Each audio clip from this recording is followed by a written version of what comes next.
Eugene Robinson is a Washington Post columnist, and Michael Eric Dyson is a Georgetown University professor and author of the book Debating Race. Good morning to both of you.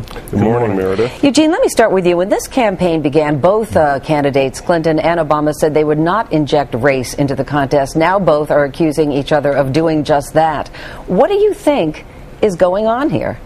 Well, to say you're not going to inject race into the campaign is a noble sentiment, but this is the first campaign in which an African American has a legitimate shot at the presidency. So I think, in that context, if you look at it more broadly, it was inevitable that at some point race would become an explicit issue as opposed to one that was just implicit in the campaign. But does it become that because Senator Clinton is behind or is worried about where she is headed, or does it become that just because you have a black candidate running for the first time?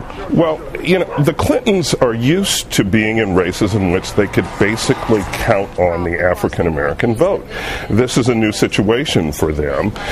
You remember Toni Morrison's remark that Bill Clinton was the first black president. I sometimes wonder if the Clintons took that not as just a bon mot, but as a promise, and it turns out not to have been a promise. This is a new situation, and I think they're a bit disoriented by it. But Michael, the Clinton campaign is saying that it is Barack Obama's campaign that is distorting her statements and her husband's statements and those of people like the BET founder Robert Johnson. Well, I think to Senator Obama's credit, he has not introduced the element of race into this.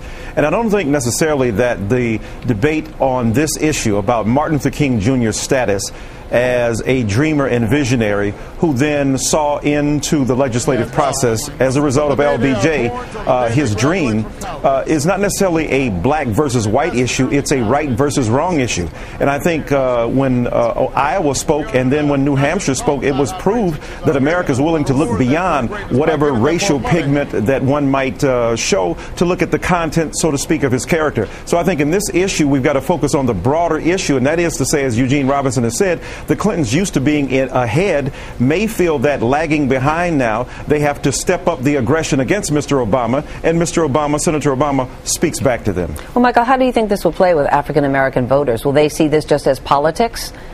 Well, yeah, I mean, black people are very sophisticated and not monolithic. Mr. Johnson, a well-respected man, stated his position. He's defending Hillary Clinton.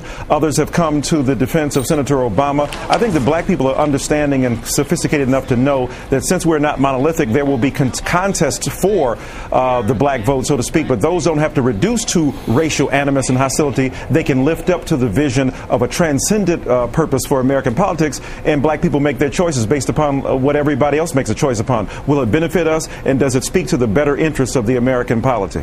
Well, do you expect that this will continue from this point forward?